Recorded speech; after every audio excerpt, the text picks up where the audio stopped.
guys, welcome back to the Ironstone Podcast. I'm Andersen Miller, and I'm sitting alone on this episode this week. But it's okay. Dimitri, Grant, and Jordan just gave a lot of their time and effort into the longest conversation that we have had on this podcast yet about one of our favorite actors, Jake Gyllenhaal, and his first responder movies. We covered The Guilty, End of Watch, and Prisoners. It is a great discussion, and I can't wait for you guys to hear it. It is an audio-only episode. We had some issues with our cameras, and it was actually a great learning experience, so I'm glad we had it happen. Now we understand how to go about filming and recording these longer episodes. So with that being said, you guys can expect that episode next week, and we thought this week it might be cool to cover projects that we're working on, because at the time of this recording, Dimitri and myself were just on Dave the Film Junkie's The Vodka stream this past Friday, and we got the opportunity to play a scene from a film we're working on called Married to Crow, and it was getting some attention, and we had people reaching out to us very curious about the film and other things we're working on, because we did mention that we have 3 movies total that we're planning on making as a group. So we decided, you know what, this week we're going to put a hold on the movie talk and, well, other people's movies, and we're going to give you guys an episode where I just talk about the movies that we're working on. So hopefully that's okay with you guys. If not, next week we'll be back on to our normal routine, but we're going to go ahead and get into this right after a word from our sponsor. Do you want to start a podcast? Well, now you can, for free. And it's as easy as downloading the new Spotify podcast app to your phone and or computer and hitting record.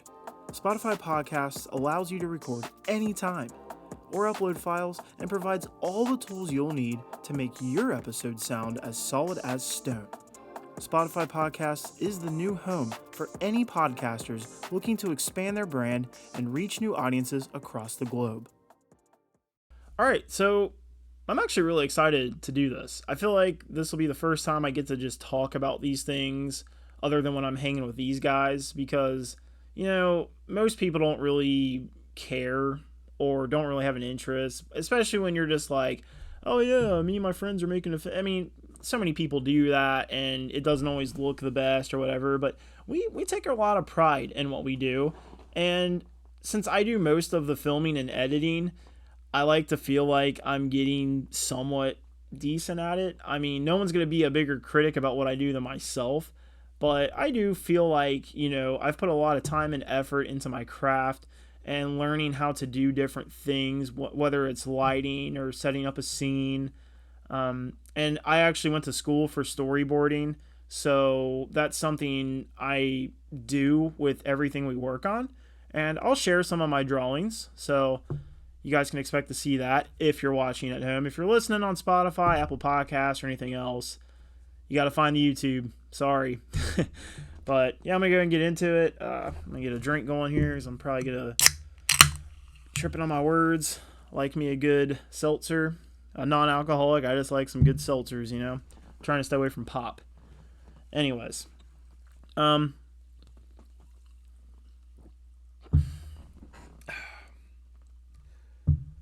Gotta forgive me. I'm used to having people here to talk to. So we'll start with what inspired us to do this. I feel like we'll just start, you know, from ground zero and work our way up until the past year when this all started to come to be.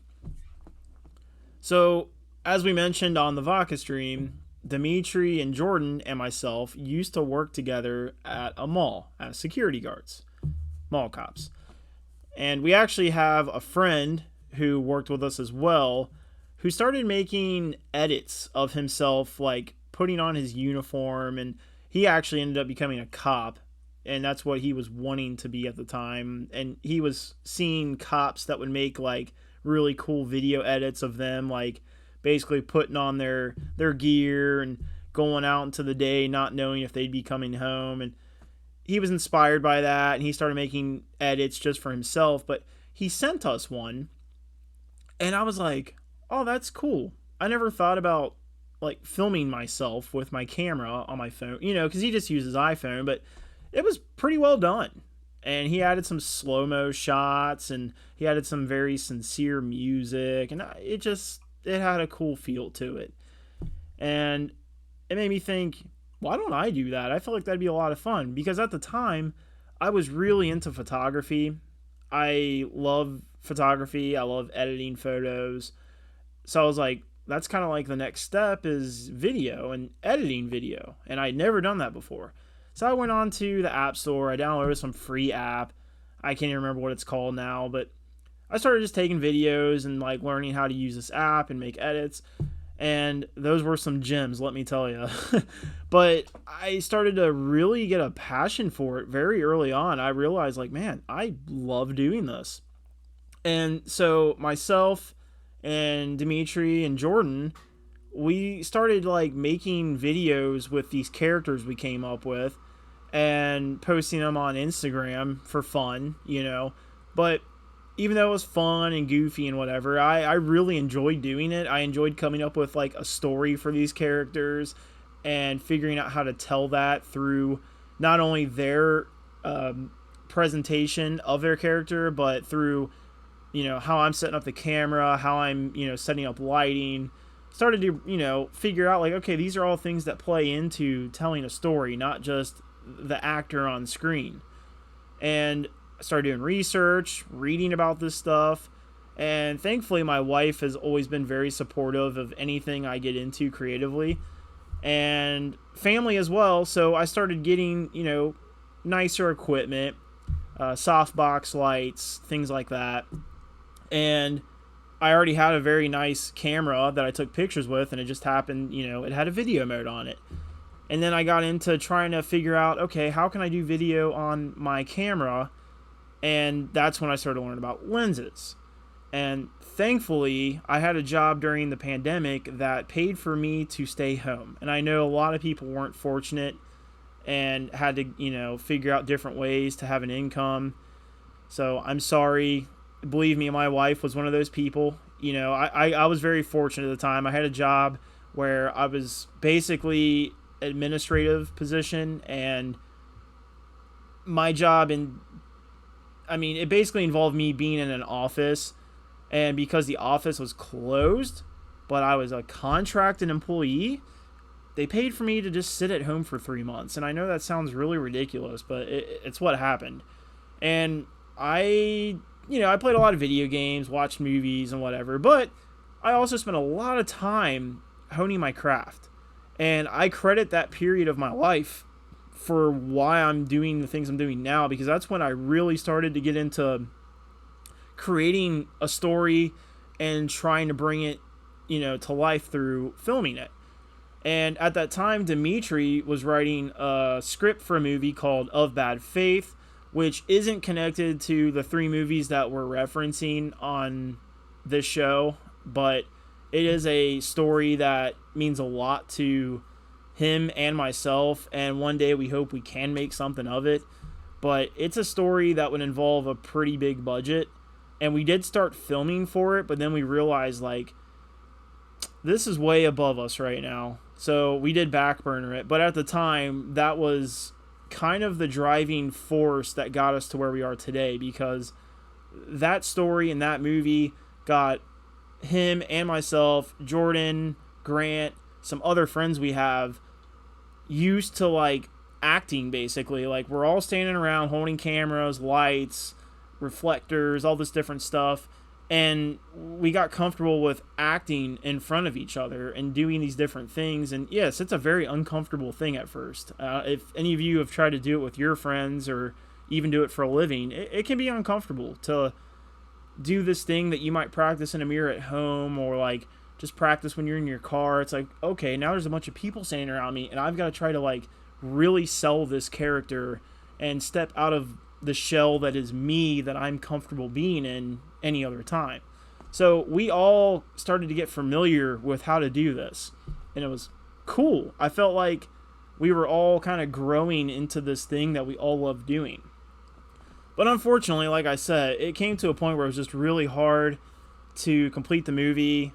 there's a lot of people involved for one, so there's so many different conflicting schedules, and also it's just hard to keep things in continuity with like our appearances, and because we started filming it at one point, and then like 2 years later we're still filming it, and Dimitri's got more tattoos and he's got gauges in his ear, and then Jordan and myself were either getting bigger or smaller, and Grant, like, because everyone got pandemic weight or got in really good shape, and then got, so we all go through changes, and it's hard to like keep the same appearance through an extended amount of time. Big Hollywood movies, you get into your transform mode for the character, and then you have a couple months of filming and you just got to stay in that shape. So what we're trying to do just isn't ideal, and that's when we realize like this is just way above us. So getting way off track with that, but Of Bad Faith is something that, we have an Instagram page for it. You guys can find it. We did post like official character posters for all the main characters that are involved in the story. And one day we hope we can go back and bring that whole story to life, because it's kind of a dream project for us, really. So anyways, so once we started to realize, okay, we can't do this film, it's just not going to happen. We kind of got, I don't want to say depressed, but we were definitely in a state of what now? It almost felt like we were so like gung-ho about this, like we're doing this is happening, we don't care what it takes, and we all just lost our motivation, and it almost felt like we weren't going to do anything anymore, which bummed all of us out. And especially just because it was like a thing we got to do constantly. Like, it was like, oh, we're all going to hang out and see each other. It's going to be fun, work on this thing. We can't wait to show people. So, yeah, we got into a state of basically not really seeing much of each other, and everyone was doing different things. And for those of you that are aware of, Dimitri and I doing the Snyder Cult page, that's kind of when that came to be as well, because we had nothing we were doing creatively. We were in a state of like, it was basically like purgatory, like we, I don't know, not trying to get dark, but for me creatively, I felt like I lost my outlet, and everything was just kind of like bubbling up inside, and I didn't know where to, release it, where to implement all these things that I have been spending so much time learning and perfecting. So it just sucked. And so, yeah, we all go back to our day jobs. We're not doing anything creatively for months. And then we started doing the Snyder Cult thing. And I was like, okay, this is cool, because, I had to kind of relearn how to do things. I hadn't filmed anything for a while or tried to do anything creatively like that. And we started doing that. Kind of got back into the swing of things. And then Dimitri and myself just sat down and had a talk one day here at the office. We were just like, we need to do something. Like, we are able to recognize that we have very creative minds and we have capabilities to do things. We just need to think of things that are within our, limitations, like things that are actually achievable, not things that are awesome, but we're not sure if we can get to, like Of Bad Faith. And he had told me he had actually been writing some things. And I was like, really? So he started sending me things he was writing, and it was all really good stuff. He's a really good writer. Probably better than me. I feel like when I write, it can get a little, I either rush things and don't give enough detail, or I spend way too much time giving detail, and then that makes me like do less when I continue on the next chapter or next page, whatever. But yeah, he's really good at writing stories and finding that perfect balance of detail but interest and pacing, So I'm reading this guy's stuff like, wow, he's really good at writing. And he wrote the script for Of Bad Faith as well. And I was just like, you know what?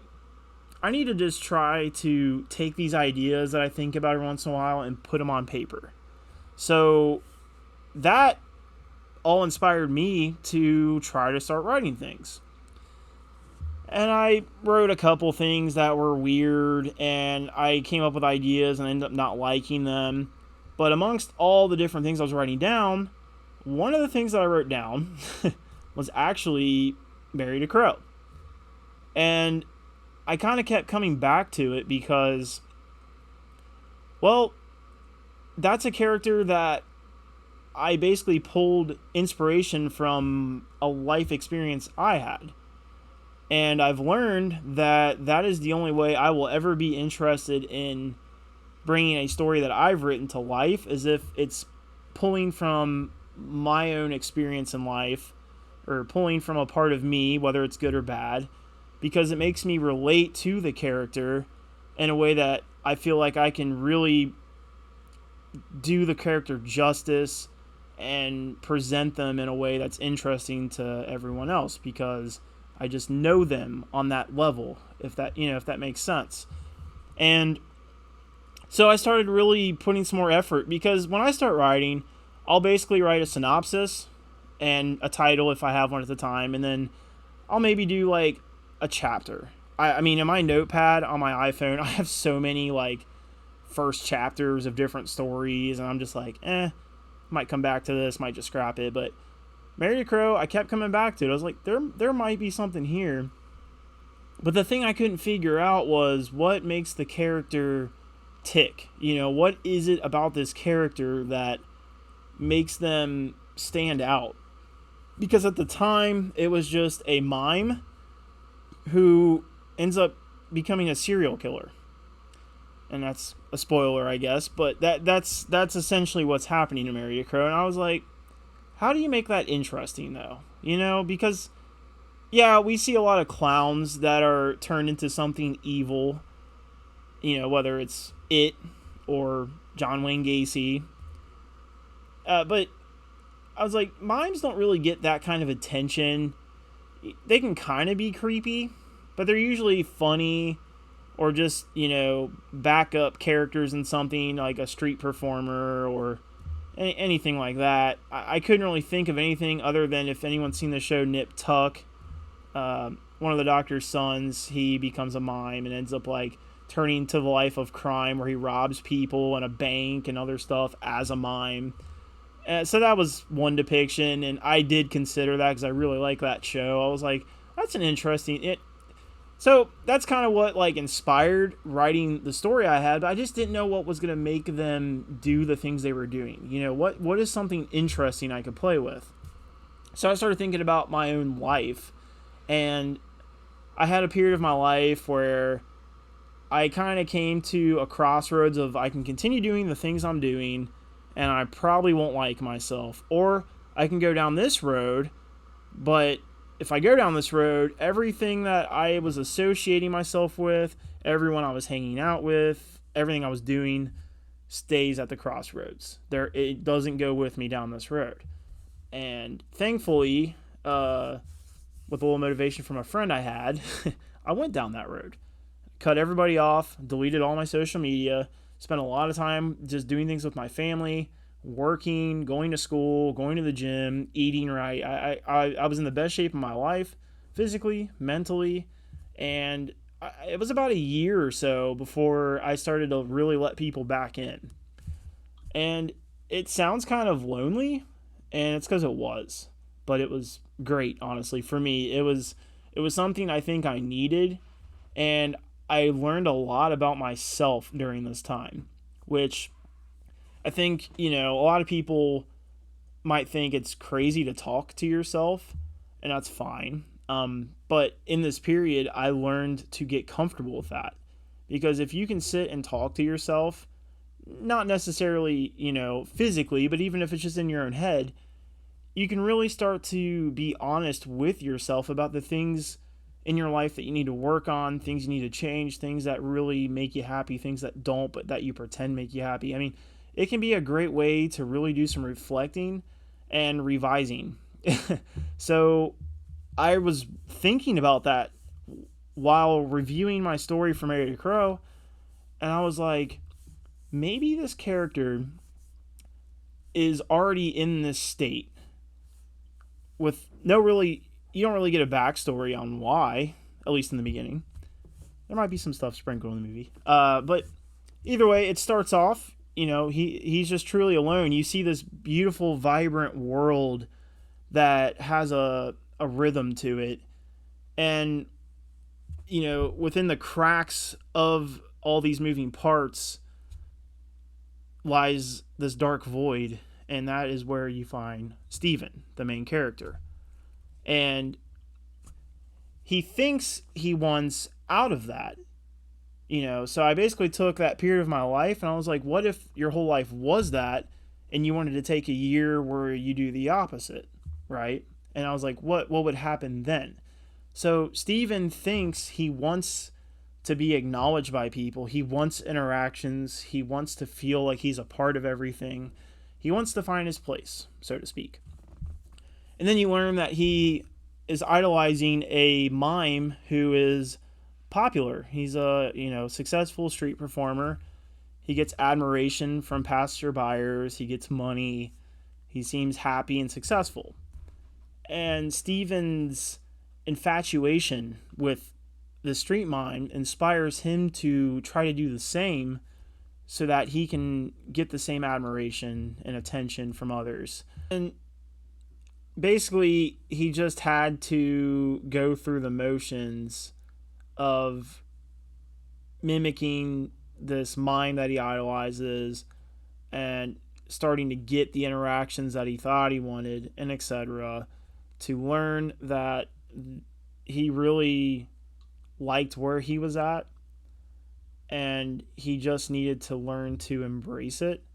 But he also, unfortunately, learns that what he really wanted the whole time was not to change where he was, but to change what was around him to be like, where he was. So I don't want to give too many spoilers away about this film because it's a pretty crazy ride, and I think that's all I want to say about it right now. So other than referencing how Steven ties into the other two films, I think I'm going to stop talking about Married to Kerr right now before I get to, because I love talking about the story. And, if I'm sitting down talking to Dimitri, because he's the only person out of everyone involved who knows the full story and the things that are going to happen. Him and I have talked about it for hours. We actually had a day here at the office where we have there's not really a way to turn the camera now. We have a big whiteboard over here. You guys have maybe seen in other episodes. Well, we have a whiteboard bigger than that in our office where our desks are. And we love to just draw out storylines. And so we'll have a beginning and end and like key points. And then we can add or take away ideas. Like we'll take turns doing things and this and that. And we did that with this movie. And we have like a final timeline in there. And I took a picture of it because it's so cool. Like, I love seeing the story up there. Anytime we go in our office, it's just like, oh yeah, there's this thing I created. And like all these cool things that happen in it are up there. And one day I'm going to post that, maybe after everyone's seen it or everyone who wants to see it. But either way, it's just one of those things we've spent so much time talking about because we love talking about it. And I think it's funny how that comes from something that I wrote because I used to despise writing. And that's a funny story in itself because, not trying to brag, it is what it is. I've always been good at writing. In high school, I actually won an award and they framed and hung this paper I wrote on my mom. And up until a couple years ago, because I graduated in 2009, it was still hanging up in the hallways next to the administrative office. So even after I left the high school, they kept it hanging up, and I thought that was really cool. And yeah, I mean, yes, I was humbled by that. I thought it was awesome and everything, but I took my writing for granted. And even in college, I always excelled in any writing classes I was in. So it's just something that's come natural to me. But again, I took it for granted, and I think a big part of that is it just felt like something I had to do. But also, I had an issue of turning in things that I wrote because anything I do creatively, and I struggle with this to this day, I probably always will to some degree, but it has gotten better. But anything that I do creatively, I never feel like it's finished. It never feels like it has an end. And something else I've always done pretty well is art. Art classes in high school, I had some things that got displayed at our local museum downtown. And when I went to college, I definitely excelled in my art classes. Actually, the last time I went to college was for graphic design. And it was definitely the most fun I had with college, or probably school in general, throughout my whole school career. But I just never felt like things were done. I never wanted to turn in papers or projects. And I had a lot of conversations with professors about that. But I had one professor that told me something that his professor had told him when he was in college. And that was that art is never truly done. And whether it's through further interpretation that can build on a story or adding to the art physically, it's something that is presented to the world in whatever form it is, and it grows from there, And he wasn't trying to give me an excuse to never turn things in, but he was trying to give me a good way to look at anything else that I admire or consider like complete pieces of art. And that kind of helped me get over my mental block to start thinking about things that way, because he referenced the Mona Lisa. He was like, yes, it's framed and displayed for people to see and has been for a very long time. But who's to say that somebody can't get it out, lay it down, add something more to it to make it look more complete or to further drive an idea, etc. And I don't know why I never thought about that, but I was like, you know what? This guy's kind of making sense. So, and if you think about it, like books, for example, books have an ending, but maybe someone else could sit down and write another ending, or maybe that's why sequels get made. But it kind of just made me realize that I needed to not think, oh, there is a perfect ending or a stopping point for everything. Rather, there is a point to where I can let other people possibly expand on this idea. And that definitely helped me down the road, because, today, for example, when we're working on something, I feel like, okay, I'm not going to be one to say this is done, but maybe I can pass it off to Dimitri, Jordan, my wife, somebody, and they can give me an idea that finishes it. And in my head, they're the ones that finished it, so I can be like, oh, that's if it's something I really like and I think it's cool, then it's like, oh, okay, this has an ending now. Or, but that's just kind of an example.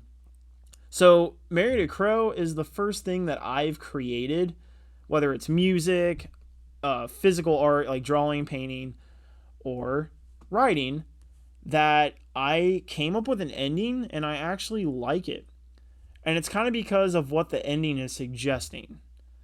So, I don't know, that was a cool thing for me as well, because the other two films, they don't really have endings yet, but they definitely have a stopping point, because I have both of them written out fully, and they have a stopping point, and I feel like, okay, I can probably just let somebody else either say, oh yeah, that's awesome, that's where it's at, or I can have someone else expand on it, or maybe they push it back a little bit to another point and they're like, this would be a good place to stop this. And the cool thing also about having all three of these connect is that there's basically a way to make the story be a continuous circle. And the thing that's cool with circles is they don't have a beginning or an end. So I found a way. All right, guys, I found a way to write a story and not have to worry about ending it. So that was a mental hump I had to really get over within myself. But I do have an ending for Married to Crow, and I'm very happy with it.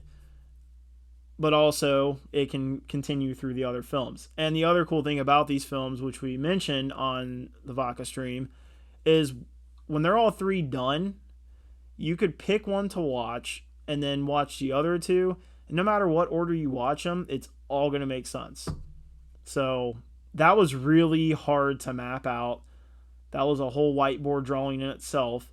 And I'm just so glad we figured it out, because that was one thing where I was starting to think like, okay, this might be a little above our, ability to think. Not necessarily our, physical limitations or our budget, but just in terms of creating something, it just felt like this might break my brain. But we figured it out. So happy with that. I'm happy that we've come up with this whole concept. So now I'll get into the other two films, because there are two other movies and they're just as weird and kind of dark. Well, I guess dark, very dark, as Married to Crow. So we have Married to Crow, and then we have JJ Sundry, which I'm going to go ahead and share a few pictures of this character while I'm talking about him. So here, I'll bring this up. Here is the first picture that we're going to share anywhere of JJ Sundry. So this was actually from our first day of filming, and that's all I'm going to say. I don't want to give too much away about this film either. I will say this. So the name JJ Sundry is inspired by Jean Martin Charcot. He first coined the term multiple personalities. Okay. James Williams first coined the term multiple realities. And then sundry means variations, basically. So I'll let you think about that. And I'll read the synopsis. Why not? JJ Sundry follows a young man whose life runs eerily close to various realities of himself, and at times to where his sole personality becomes a war for embodiment.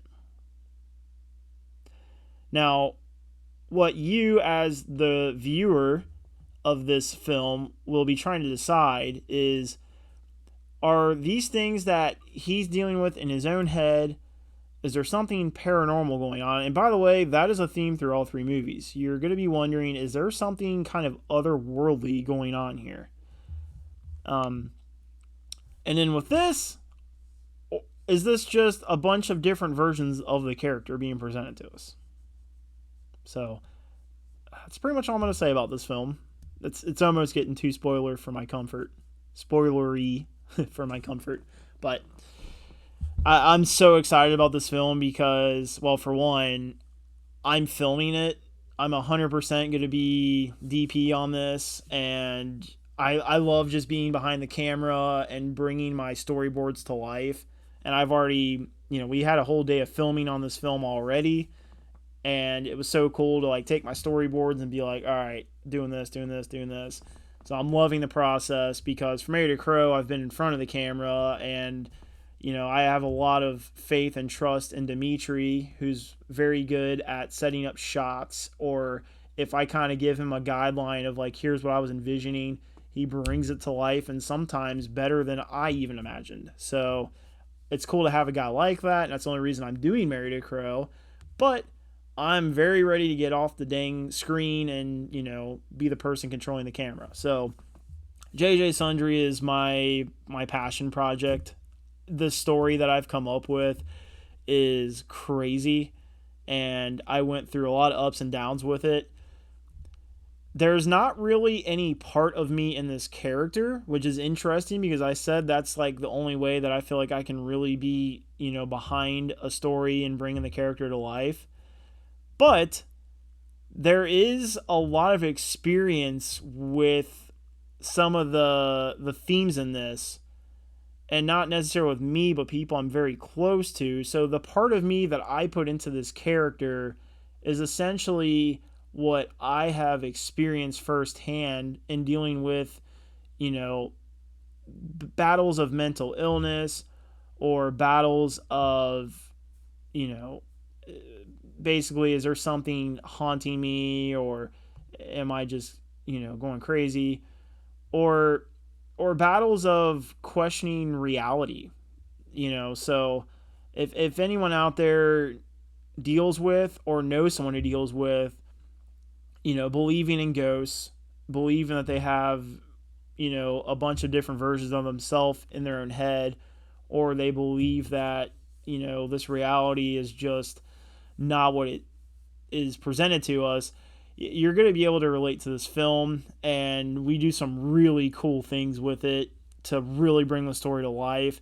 There's some things we're pulling off of this film that would be like, if I saw it, I'd be like, man, these guys must have had a big budget. And we don't. We don't have a big budget, but I've just put a lot of time into learning how to make things seem bigger and greater than what they really are at the time of making them. Because it's all practical VFX. There's not anything being done, digitally. We don't have any we own green screens and we know how to use them and everything. But for all three of these movies, we're doing practical effects and camera trickery. There's a lot of, playing with the lens or lenses that we're using. So very excited to bring this film to life. It's a dream project for me to be behind a camera and bring a story that I wrote to life, and I'm very proud of it. So be looking out for JJ Sundry, because as soon as we're done with Married to Crow, we're knocking this one out, and I'm so excited for it. And then after that, and by the way, if you couldn't tell from the picture, actually here, I'll share another picture. I told you guys I'd share a couple, so for those watching at home, here is another picture of... Oh, it didn't pop up. Here is another picture of JJ Sundry from the same day of shooting. There we go. So one of my favorite shots. We've only filmed 2 days total, so there's not a lot to pull from that I can be like, oh, that's my favorite shot right now. But I do like that shot. So yeah, that's that.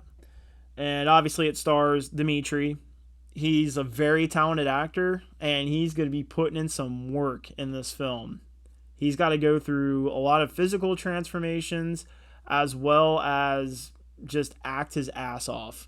So very excited to finally put on display his abilities. Because as he said on the Vodka stream, he is a trained actor. He's gone to school for it. He's been with an agency, and he's never really done anything with it other than commercials and stuff. So, yeah. Anyways, let's make sure I bring this up, because there's some things I can't always remember. All right. This is actually the first thing I wrote of these three movies, and I didn't think I liked it, and I didn't think I wanted to do anything with it. But it actually means a lot to Jordan, who is the star of the film, and I found a way to make myself really get involved in a way that I'm into it. It took a while, because I wrote this thinking, the story would be interesting to just see. I was like, and I couldn't really find anything on it.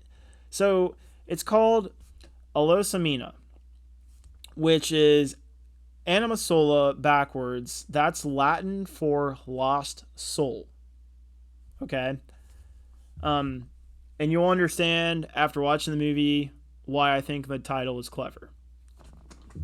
But Alosamina basically is centered on a deacon who, in Catholicism, a deacon serves directly to a father, priest, and that's basically it there. There's not really anything deep when it comes to their positions, other than what happens in the story and what makes it so... Well, honestly, it's the reason I didn't want to do it after I wrote it. I was like, I think this would be controversial and wouldn't be a good first thing for me to film and put out there, because then people wouldn't be interested in anything else I do. But if it's the last thing we do, which is the case now, okay, that's fine, because people understand how it fits into the story, and it's not me trying to make any kind of statement about religion or anything like that. I just think it's a really cool story to tell, and I do believe there is this audience out there that will be able to relate to it in the way that Jordan can.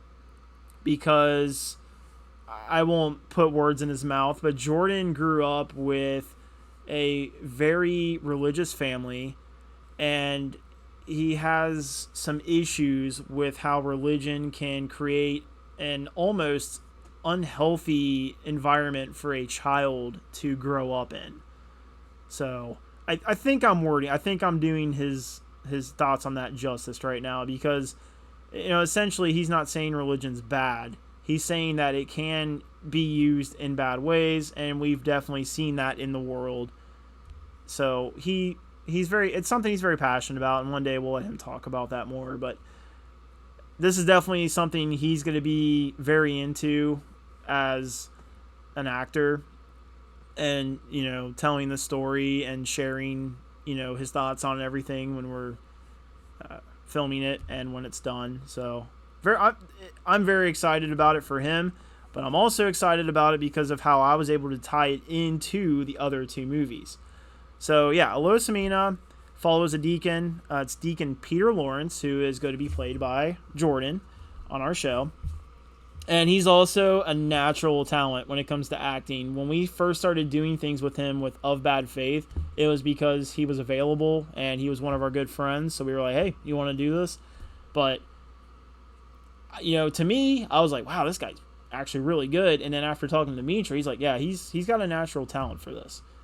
I've had to put a lot of work into what I'm doing. I've had to sit down and record myself and practice things because I just don't get acting. I'm not good at it. I feel like I could do some voice acting, and I'm going to be posting videos actually on Twitter here soon, because I would love to get voice acting jobs, or even just like help out in fan projects with my voice acting, because I think it'd be really cool to be a part of something.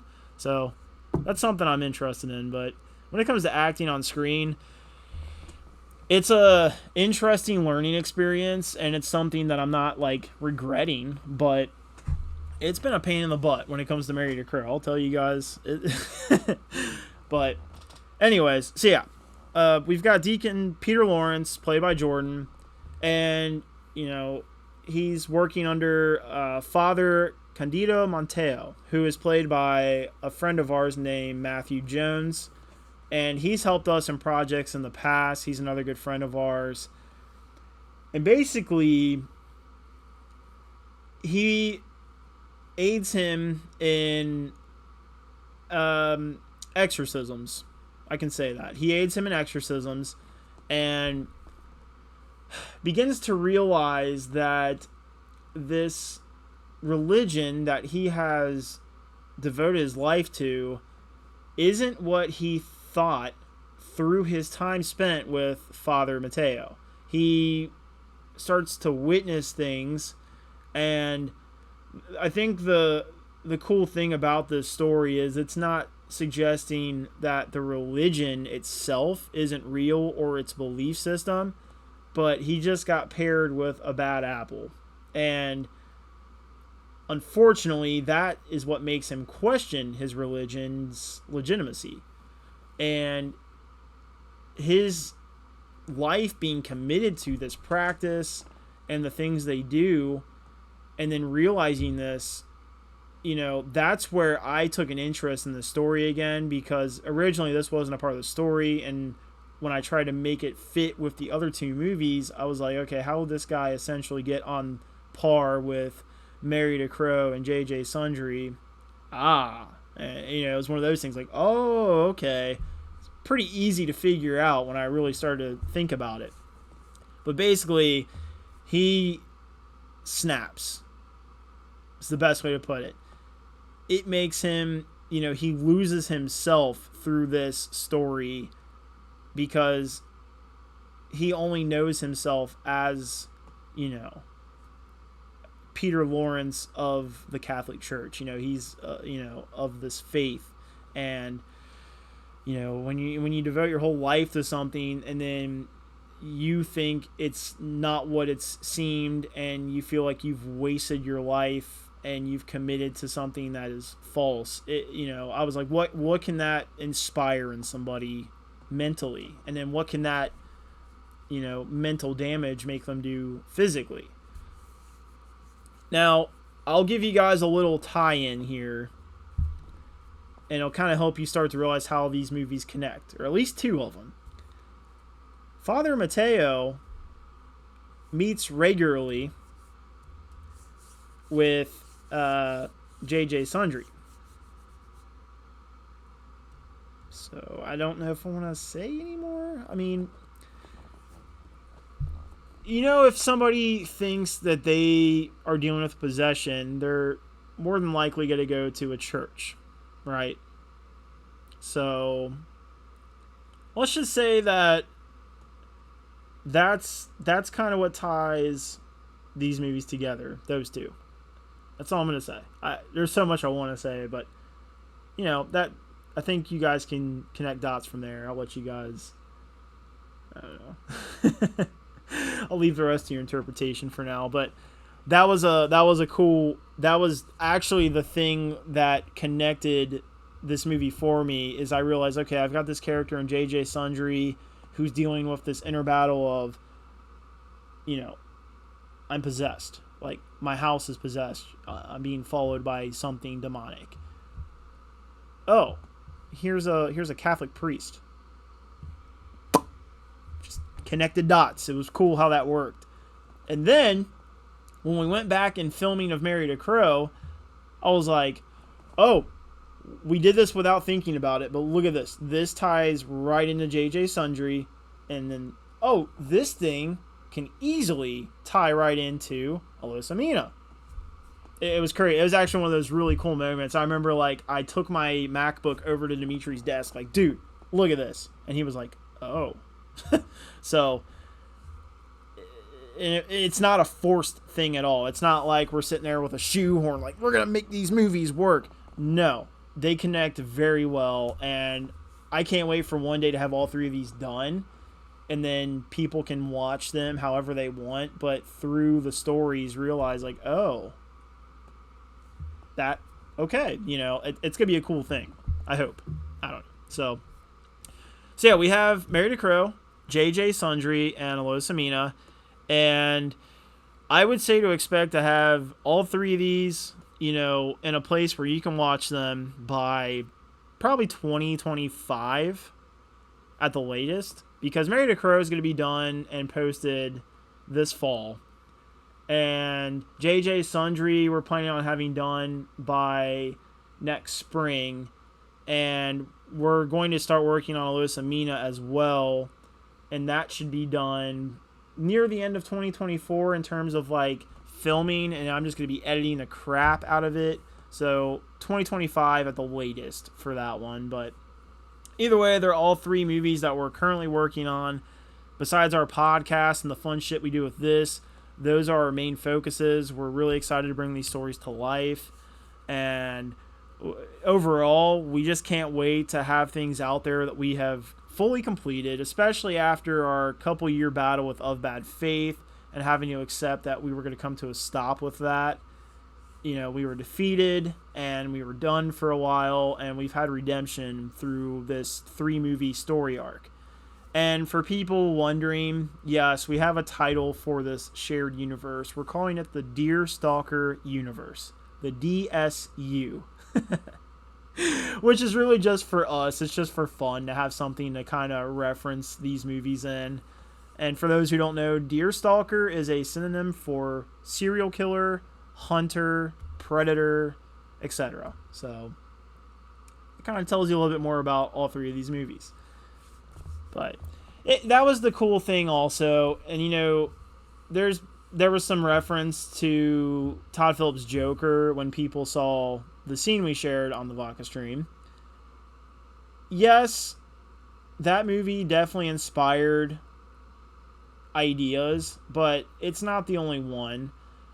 Any film out there that has tackled what can lead somebody into a state of madness or a state of helplessness and acting irrationally to try to achieve something unachievable have been a part of we've watched so many different movies to draw ideas or inspiration for this.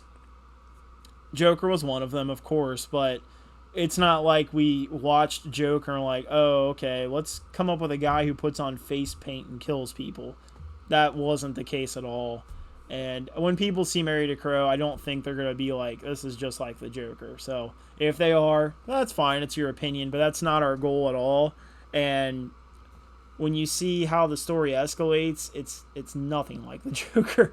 And the ending is nothing like the Joker either. It's not going to be an ambiguous ending. It's going to give you something to take home and be like, all right, yep, that was an ending. So, but yeah, so those are the 3 movies we're working on. And with all of this being said, like I said, there are so many things that I write and Dimitri writes as well. He's actually got a passion for Star Wars, and he would love to do a Star Wars movie one day. Like, say, somehow or another, we can get into the industry to where we can produce a Star Wars movie, even if it's like a low-budget Star Wars movie.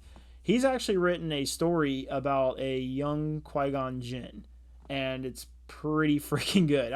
It's not done yet, but from what I've read, he's killing it. He's put a lot of time and research into it, and, you know, I'm a big fan of Qui-Gon, especially not seeing him more than just in episode 1 and in Kenobi, spoiler alert. But it sucks to not get to see more of him. So I think that would be awesome to have his story come to life. And whether it was in animation or live action, I think it's something he would just really like to bring to screen one day. So I have to mention that because it's been a passion project for him. He's a big Star Wars fan, and he would love to be behind something like that. So just got to throw that out there.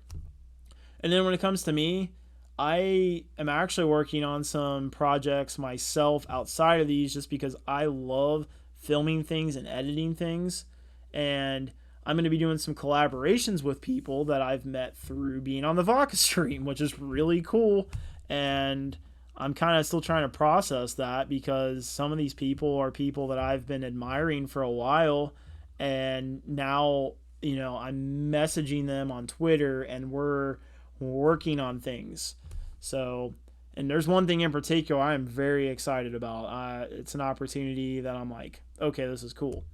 And then also, like I said, I'm going to be doing some voice acting stuff. I'm just going to record myself doing different voices and put it out there. And I mean, if anybody wants to use me for something, hit me up. I just think it'd be a cool thing to do. I've always been interested in it. I'll just say one thing I've always been able to do is the Joker. I can do a lot of different versions of the Joker. And that's mainly just because when I was a kid, Batman animated series was my jam. Like, that was my favorite show, and to this day it's still one of my favorite storytellings of Batman. And I loved the way they presented his rogue gallery. Oh, Scarecrow had to kind of do some evolving. The first time we see him, it's like, what the heck is that? But the voice was great.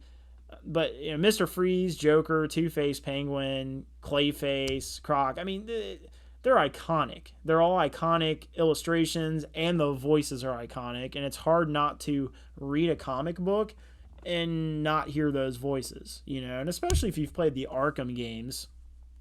So, yeah, I expect to be hearing some of that. And, like I said, if anyone wants to do any collaborating, I'm down for whatever. I think it's really interesting to connect with other people who are just as passionate about this kind of stuff and try to come up with something. It's fun. I was really into Project Justice League. That was so cool that, a bunch of people were able to come together and bring Zach's original storyboard drawings to life. And I liked the additions they had to the story with characters and etc. And it was just really impressive what they were able to pull off. And also just for AFSP, it's so cool to have that cause behind, the things that we do in this fandom. So it's all just really cool. And I'd love to be a part of something like that, So if there's a way I could contribute, I'd love to do something like that with any project, not just something with, comic book characters, but anything at all, especially if you have a good cause behind it. But I just love doing creative things. I'm a very creative person. If I go too long without, releasing my need to create, I just feel like a balloon that's about to pop. And that was definitely me in the period of, okay, no more working on Of Bad Faith, and there's nothing else we're doing because we're all feeling defeated. That period of my life, it sucked, like, at least for me in terms of my creativity, because I just felt like I wasn't, doing anything. I wasn't fully utilizing my potential, and it just bummed me out, so I'm glad that I got over that hump, and all of us, because we were all a part of that hump. Dimitri, Grant, Jordan, and all of our other friends that are involved with this. It sucked. So I'm glad we all came through and we're creating these awesome things together. It's a lot of fun, and that's the most important thing. It's just so much fun. I can't tell you guys how much fun I have putting on mime face paint and sitting there and acting like I'm a mime and performing on the street and doing all these crazy things. It's just fun, So that's always the most important thing. We're all having fun, and if anything else comes of these stories that we're creating, awesome. But if not, at the end of the day, we're going to look back and be like, man, that was such a cool time in our life when we were making these movies, and so it's just about having fun, guys. Fun. And I don't know. I'm trying to think if there's anything else I want to talk about right now. It's so hard not to talk about these and get spoilery, especially because I just love talking about these stories. Again, JJ Sundry, there's so much I want to say about it. There's things that I could say, and people, I feel like, I'm not trying to be cocky, but I feel like people be like, oh, wow, that's a really cool idea, because that's what happened when I started talking to Dimitri, or even when I was starting to tell my wife about, the things I was doing with this story. So it's cool to hear that, response. And don't worry, my wife is not biased. I actually like telling her about things I'm working on, because I can tell by her reaction if she's really thinking it's cool or if she's just trying to be nice. So I can get an honest reading from her, and that's a big part of why I like telling her about these things. But when I told her about JJ Sundry, she was like, oh, wow, yeah, that's interesting, so. But anyways, I guess I'll go ahead and wrap this up. Let me see where we're at here. I'm trying not to make this too long for you guys. Okay. I guess I'll talk about, sorry, I just realized I haven't actually been talking as long as I thought I was. I will talk about the things we're doing with the podcast creatively. So I guess you guys have seen the cartoon, maybe not. We've only put 2 episodes out. The first one was just a couple minutes. The second one was 8 minutes, so it was a little longer. We're wanting to make that a thing where we make like a full 20-minute episode every month.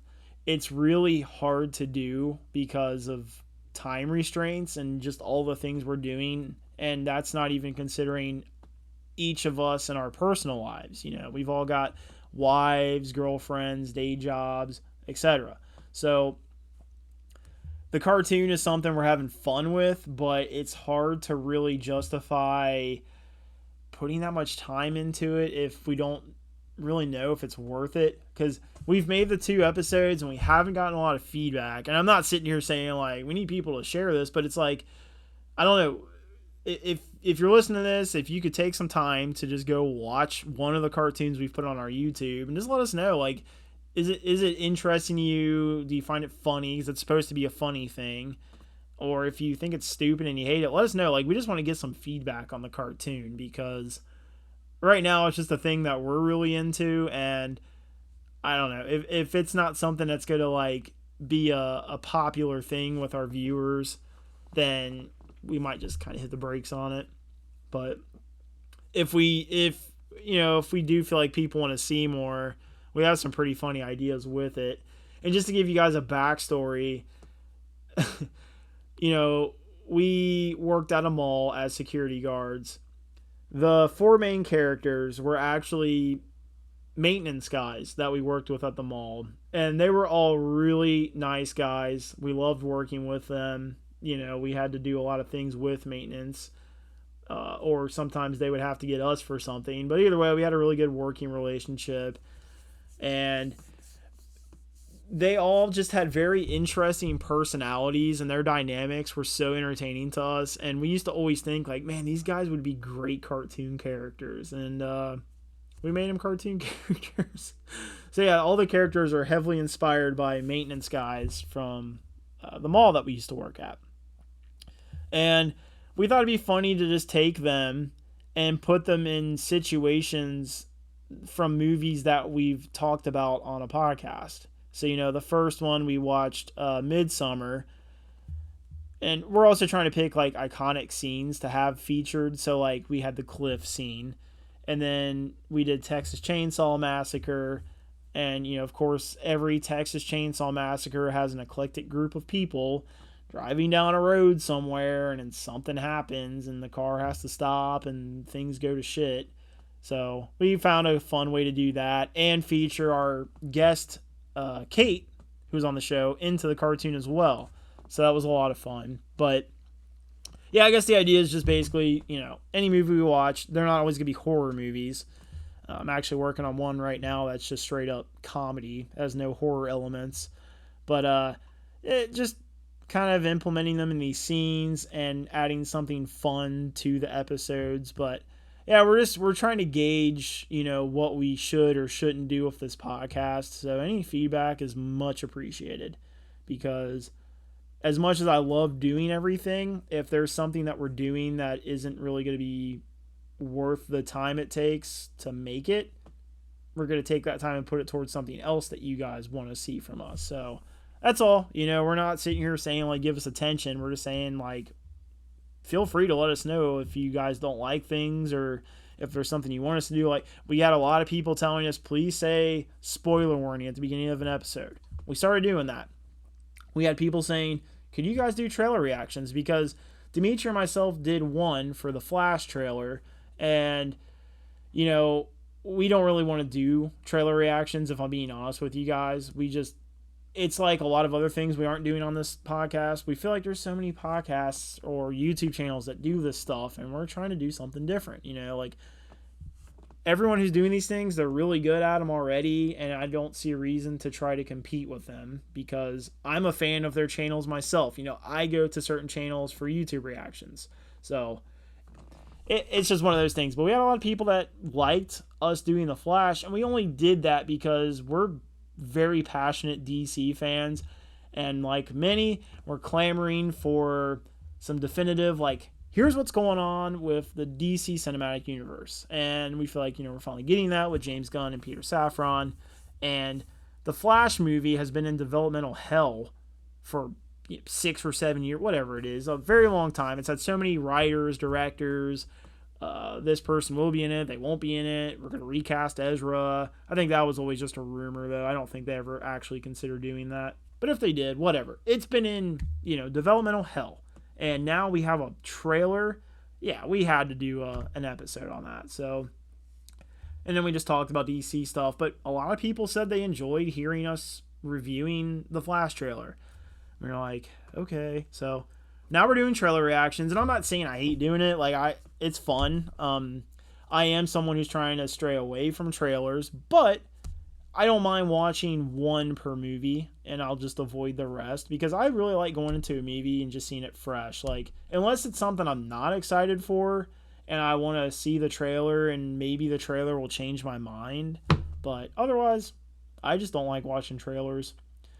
And it's funny because I almost feel like you can just see a TV spot, and that's enough to tell you whether or not, TV spots have almost replaced trailers, where you just get like a little 30-second, like, here's what's happening in this film. Oh, okay.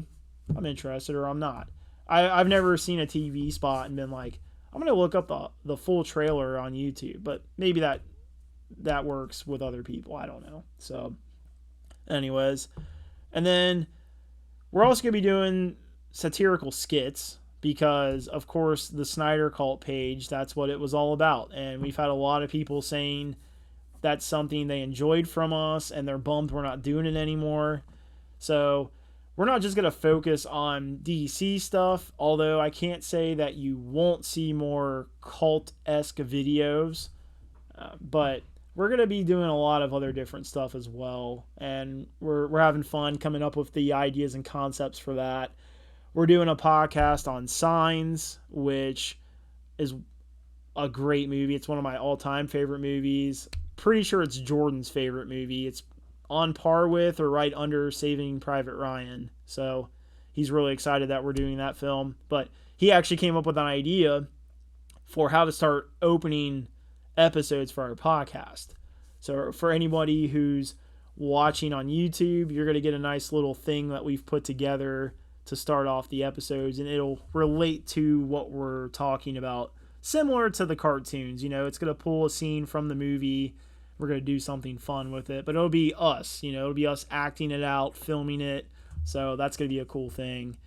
And yeah, we have a lot of fun episodes we're excited about. Special guests coming on. We're going to be doing one on John Wick in, I think, a month and a half. I think is when it's scheduled. A month. But it'll be after everyone's had time to see the new John Wick. We're just going to have a big John Wick discussion. We have a special guest coming on who is a good friend of ours, and I'm very excited to have him on and talk about it. This episode is actually his idea, and that's something we do. If we have a special guest coming on, we'll be like, hey, what would you want to talk about? Because just like when we ask you guys to give us suggestions, we have a list on our whiteboard over there of things that we are going to cover, but we're open to anything because we've had people suggest stuff and we're like, oh, okay, yeah, we actually hadn't thought about doing that. There's so many movies and TV shows and whatever. It's just a lot. So yeah, we like when people have a suggestion. It's like, oh, okay, because we weren't going to do John Wick. And that's funny because I love John Wick and I'm a huge Keanu Reeves fan in general. So it's weird that we weren't doing John Wick, but he said that and I was like, oh yeah, that would be a freaking awesome episode to do, especially soon, because he's got this film coming out. They got a spin-off series and like on the Continental, I think, and so yeah, it'd be a really cool episode to have out there for people to watch when they want and just hear what we all have to say about the world of John Wick. But then trying to think if there's anything else creatively. We've got so many ideas for this podcast. Dimitri and myself mentioned we have segments we're all doing. This coming Sunday, I guess I'll go ahead and just talk about this now. I am posting my first Sunday AM Comics episode where I'm going to be reviewing Dark Victory, Batman Dark Victory. So that's not because it's the first comic book I've read for this, but I did read it recently, and it's just such a good comic book, and it's a part of, a 3-part series, and so I get into that, and it's kind of a editorial style segment. Essentially, I'm going to be talking about the comic book. I'll be showing off some of the art in it. I'm going to try to talk about it without giving away any spoilers. It's meant to be kind of like a, hey, if you haven't checked this out, I recommend it. So that's something I'm going to be doing every Sunday, and that's just because, when I was a kid, you had Saturday morning cartoons and you had Sunday morning comics. So I thought that'd be a fun thing to have on the weekends. Dimitri's going to be doing Deer Stalkers, which it's going to be about serial killers. He's very well knowledged in serial killers and a lot of non-fictional serial killers' upbringings and what got them to the point of madness, something that we've tackled with our film. So he's very well knowledged in that, and he's going to be just talking about a serial killer. He'll be doing fictional as well, which I wasn't even aware of that. He updated me on that on an earlier episode of our podcast. But so he'll be covering, Dexter and maybe Joe and some other stuff. So yeah, look forward to that. That'll be cool. And then, of course, we have Grant and his sports segment. We're still working on that. We've had so many hiccups with it. Originally we were doing the Busch Light Insight on sports, and we actually got shut down on that, which is stupid. We should have known better, but we were trying to get some attention from Busch, but we didn't get the attention we wanted. And then we changed it to Ion Sports, and then someone informed us that's already a thing. We looked into it. We can't use that name. So, but Grant is definitely our sports guy. I mean, we're all fans of different sports, but he just knows about all sports, and he's like an encyclopedia. You ask about a game of baseball or football from whatever, the 70s, or he'll tell you how the game ended. He'll tell you the statistics for all the players, who the coach was. It's crazy. And like Dimitri said on one of our earlier episodes, Grant was with us at a Reds game. We're from Cincinnati, Ohio. And during the game, he was like, that guy's going to get traded by the end of the game. They announced he was getting traded at the end of the game. So he has an insight, which is where that, but he really does. He has some strong intuitions about sports, and it's really fascinating to hear him, talk about them. And we thought it'd be cool to just have him do a segment where maybe twice a month he's just talking about whatever sports are currently in season. So we're figuring that out still, but it's something you guys can look forward to. And then we have Jordan, who's going to be doing Incredulous Rundown. And that's been a lot of fun for us to film and just do, because it's giving us an excuse to hang out outside of the podcast or working on movies. And like, we went out with our girlfriends and wives and fiancés, all the titles. We went out with them to Bobby Mackey's a couple weeks ago.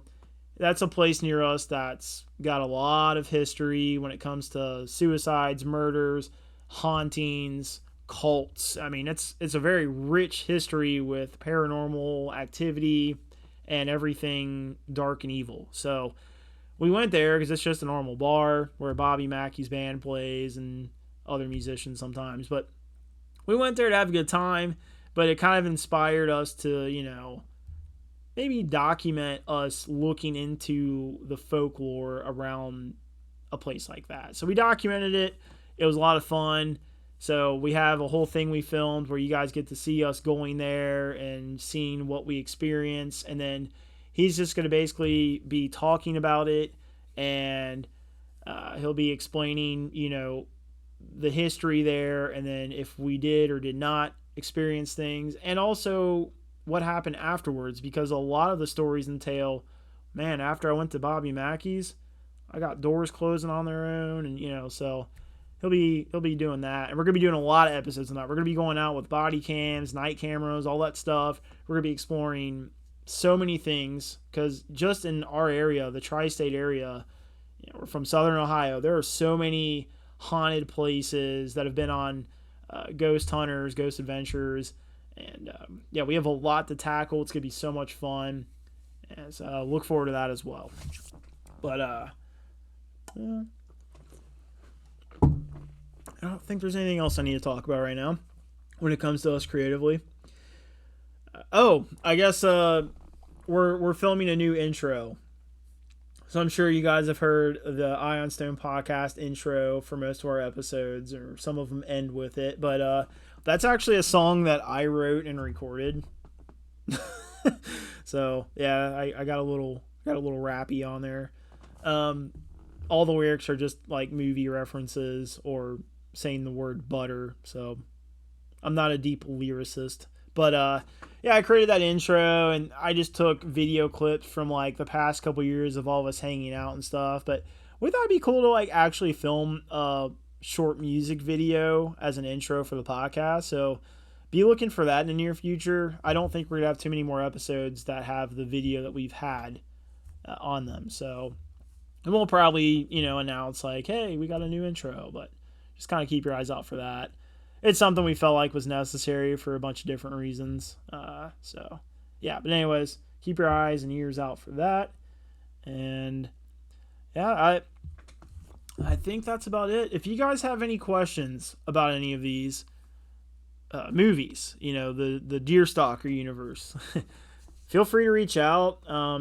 I am willing to give away a little bit more about these movies in private conversation.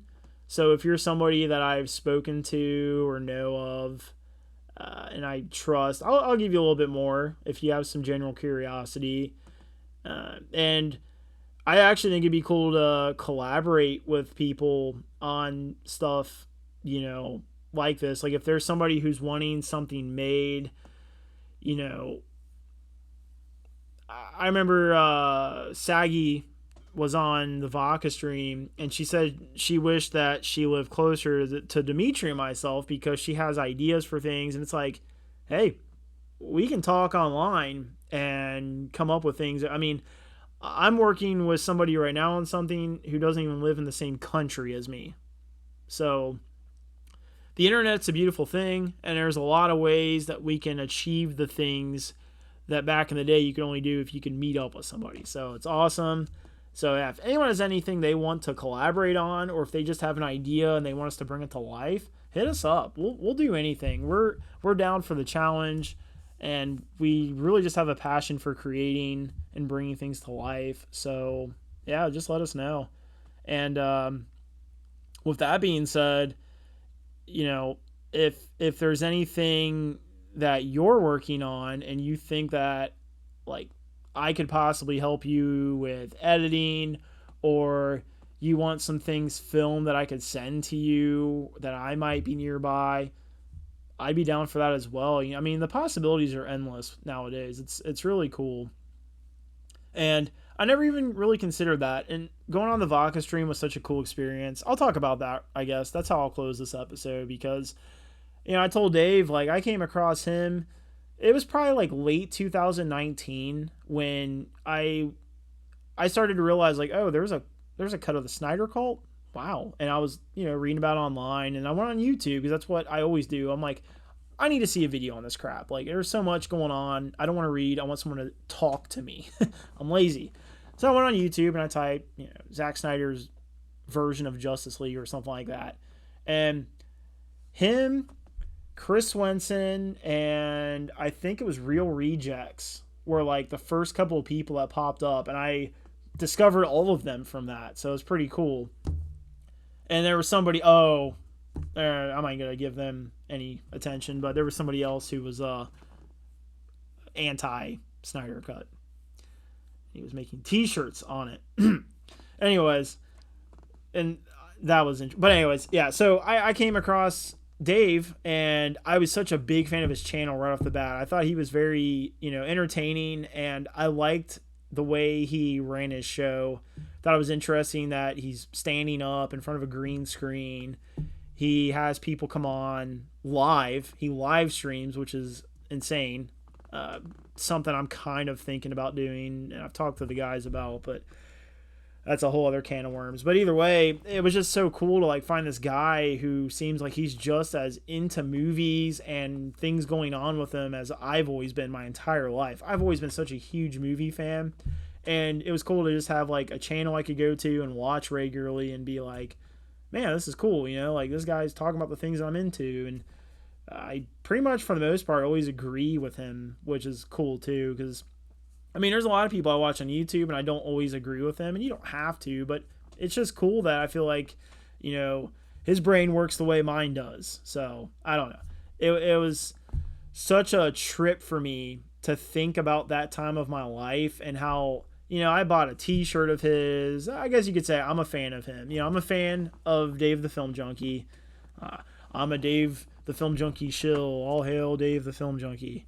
No, but seriously, I've always been a big fan of his, and when I saw him come into the DMs, I was like, oh, okay, and then he invited us on the show, and I just couldn't believe it. And then going on the show is just such a cool experience because, I mean, I'll be honest, I told him, we've never live streamed before. I've done like one Zoom meeting or something for Thanksgiving during COVID, and it was just with my family. My wife and I were sitting in front of the laptop talking to our family, so I've never done anything like that before. So I was nervous. I was like, okay, this is going to be crazy. I'm going to see all these guys on here that I see every, Friday or Saturday morning, because I am on the eastern side of the United States, so sometimes it's hard for me to stay awake that late, but I'll go to the gym Saturday morning or go driving around, and I always listen to the Vodka stream and watch it. I've always been a big fan, and his Film Junkie lives during the week as well. So, and then he's got the Batman Fanimated stream, And that's been really cool because I hadn't watched the animated series in a long time. And now that he's gotten I think they've finished the original series or the original season, like all 80 whatever episodes, but they're getting close if they haven't.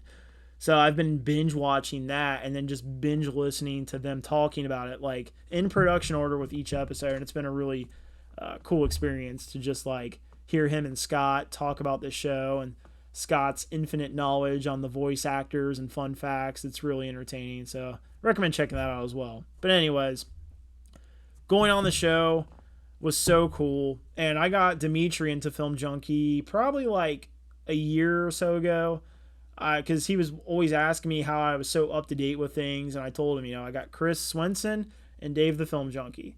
Chris is so good with his videos because he keeps them short and sweet. So if you just need a quick update, you can go to Ping Pong Flicks and, yep, there's a video on this. Boom, it's 5 to 8 minutes, if that, and he gives you all the details and he might give you his opinion on it, but I enjoy his videos. And then Dave live streams and just shoots the shit with people and has nice back and forth, and it's cool. I like that he's created a platform where you can go on there and just have discussions, and whether people agree or disagree, at the end of the day, everyone acknowledges, okay, they're just movies, no big deal. We can shake hands and go about our day, and it's cool. I love it. And the fact that we got to be a part of that environment and talk about the things that we're creating and even show a scene from something we've created, I don't think I've still processed that. It's cool. And we have family and friends that are like sending screenshots like, holy crap, you're on YouTube, like you and Dimitri. It's like, yeah, that's us, So, it was a tremendous honor to go on there, and we're going to be back on there. So very excited about that as well. And I don't know, it's cool that our journey creatively and just as a friend group has led us from being mall cops making videos for fun on a cell phone to now we're producing higher quality films, and we're meeting people in this community and kind of just getting out there in the world. It's really cool. And now I'm connected with people in other parts of the world and collaborating on projects. It's just so cool, guys. Something Dave has always preached, and I'll go ahead and reiterate. If you're thinking about starting a podcast or a YouTube channel or whatever it is, just do it. Just start, like I said, we started with cell phones as mall cops, okay? And the videos we were recording, and we might share these one day, we were in our security uniforms. Like, it's not like we had time. Like, we were literally setting stuff up in the middle of work and filming things and then going back to work. So I don't know if you can get more starting at the bottom than that, but that was definitely starting at the bottom for us. And we've progressed and come a long way. And I'm telling you guys, you just got to start. You just got to start somewhere. And it's a journey. It's going to have ups, probably a lot of downs at first, because we definitely went through them. But you kind of learn a lot more in the downs. You kind of learn why you got to that low point and how to prevent going back there going forward. So it's a necessary part of the journey. And now, when we were filming the Jake Gyllenhaal episode, we were just kind of talking afterwards about like, man, look where we're at. Like, we've got a nice studio and we're getting better equipment as we go. We're starting to get a following. We've got listeners. We have people interacting with us. We're making friends in a community of YouTubers and podcasters. And it's just so cool because, at the end of the day, like I said, even if nothing comes of it, we're just having fun. We're genuinely enjoying doing this. And, it's hard not to talk about mental health, especially when it's such a big thing with a lot of the fan campaigns and reasons that we do the things we do, or the reasons that certain projects we do happen, inspirations. Mental health is such a big thing. And I know all of us on this show have dealt with different versions of mental health issues. And something I will talk about because I'm at a point in my life where I can is I've always dealt with various degrees of depression. and it's from different things in my life. And I'm not gonna try to act like I'm special or I've dealt with things that other people haven't. I've acknowledged the latter, actually, and I'm just grateful that my life has taken me on a journey to where I'm at now. I have a beautiful wife who I love to death. We're starting a family, and it's awesome because that's something I never thought I'd get to do. And it's because of the things that were going on in my life and the things I was committing myself to that most people, especially when they're young adults, don't have to commit to. But it it definitely was a journey. I had a lot of issues. Thankfully, I never got into substance abuse, and that's mainly just from learning from others around me, which is something my dad implemented in me when I was a young kid. I never smoked cigarettes. I didn't, get into drugs in high school. I tried not to get into fights or anything bad. That happened, unfortunately, a few times, but, learning that stuff at a young age, it helped me a lot. And thankfully, I had already overcome those challenges and temptations when things in my life started to get heavier, and I was able to find comfort and joy in being creative. So like I said, last time I went to college was for graphic design. That was me coming out of that year period of my life that I've talked about, where I kind of removed everyone and everything and just gave myself a fresh start to be me, to be the person I was. And another interesting thing, I'm going to kind of get off topic, I guess, but when I I was such a big comic book fan when I was a kid, and this actually kind of upsets me to think about, and I probably always will, but again, it was part of the journey. I got to a point in my life where I felt like I was a loser if I still read comic books.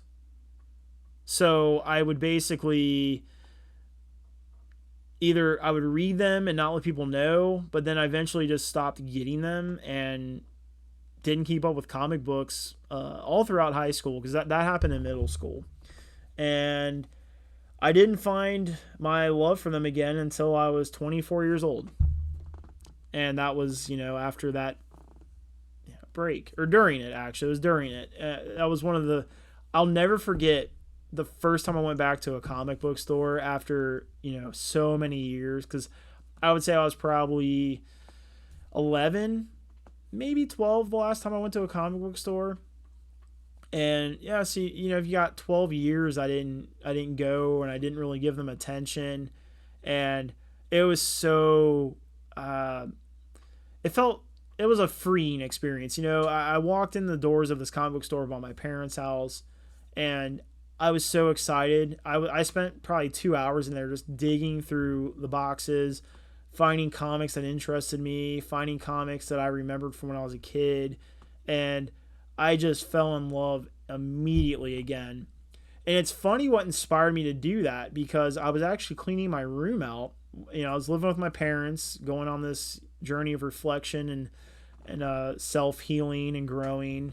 And so I was like, I need to start with the environment that I sleep in and wake up in, the things I'm surrounding myself with. So not just the people and the things out in the world, but just, in this small space in which I confide and hide and whatever. So I started throwing things away. I painted my room a different color. I changed the setup, and I came across my comic book collection from when I was a kid, and I was like, wow, man, these look pretty cool. And there was like something satisfying about just like picking one up and feeling it in the plastic bag, and then taking the tape off and pulling the comic book out and going through the pages. I was like, there's something about this, I think it's something I forgot about. And that made me look up comic book stores, and I found two that were by my house. One that I knew about, one I didn't know about. And yeah, so that's how that happened. And it's funny how that has correlated into today, where like I feel so knowledgeable about, like I've read so many comic books. I own so many comic books. Like, I've always got a couple behind me for referencing. But like over here, we've got a whole bunch of comic book holders, and there's some over here. There's comic books over there. I've got drawers of them in the office. I mean, there's so many comic books that I have, and it's awesome. And I get them for Christmas now. Like, everyone knows I'm into comic books. It's not something I hide, and that's cool because that wasn't me, prior to this point of my life. And it's kind of funny how I also associate comic books with helping me deal with, this depression that I had and getting me through rough patches of my life. You find a love for these characters and a connection with them in certain stories, whether they deal with the loss of their parents or just a loved one, or maybe they're going through transformations and they're having a hard time accepting that they're not who they want to be. But either way, that's why these, campaigns happen behind these comic book movies. And anyone who judges that, they just don't understand. They don't understand why it's happening. It's not because we want to get certain movies out and we're like, oh, we'll paint this picture of, oh, it's donate money to an organization to save lives or get people off drugs or whatever. That's not what's happening. It's, we understand as fans of comic books how much that connection to a character can mean to you and what it can get you through in life, and that associating the two is a good thing. And that's shown. Look how much money AFSP has gotten in the past couple years from very committed comic book fans. I mean, it speaks for itself. And I just think that's awesome, and it's very important to speak about, and it's something I can relate to. Mental health is so important. So the whole point of this rant is, if you're someone dealing with mental health issues and you have any kind of love or interest for anything creative, give it a chance. Don't worry about what anybody thinks. Just go out there, do your thing, and see what happens. Because I'll tell you right now, the version of me that existed on this earth before I was 24 years old would have never have thought that embracing that part of myself would get me to where I'm making movies with my best friends. We're running a podcast. I'm going on a YouTube channel that I've been a fan of for years, meeting people through that in other parts of the world that I'm going to make projects with. It's crazy, guys. It really is. Something as simple as finding your love for comic books can inspire an entire journey. And it sounds crazy. Maybe it sounds kind of corny and lame, but it's the truth. It really is. And that's what it was for me, because let me just connect some dots for you guys. My love for comic books is what made me apply for a job at Suncoast Video, which is what got me a job at the mall, in which I eventually became a security guard.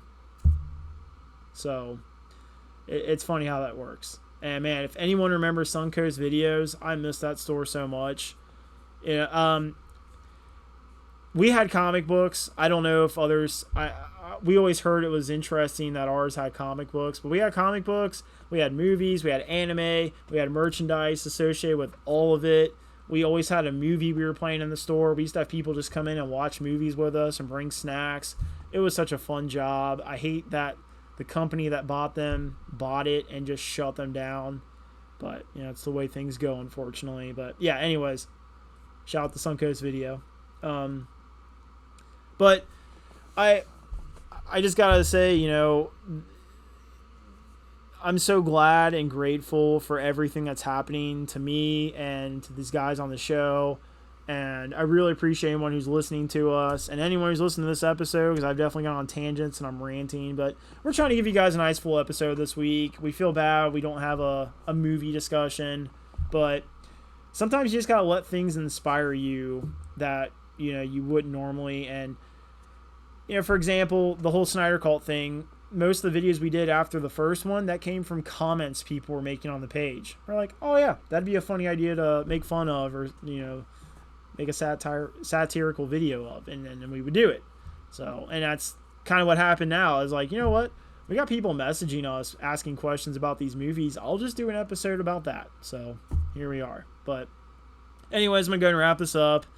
If you guys have anything you want to ask about with anything that I've said from beginning to end, feel free to DM us or just leave us comments, whatever. And, you know, we look forward to hearing from you guys. We like the conversations. We like the conversations we're having already with people and the connections we're making, the friends we're making. It's such a cool experience. So seriously, thank you. Thanks for watching. We'll catch you guys next week with the Jake Gyllenhaal First Responder Podcast. See you.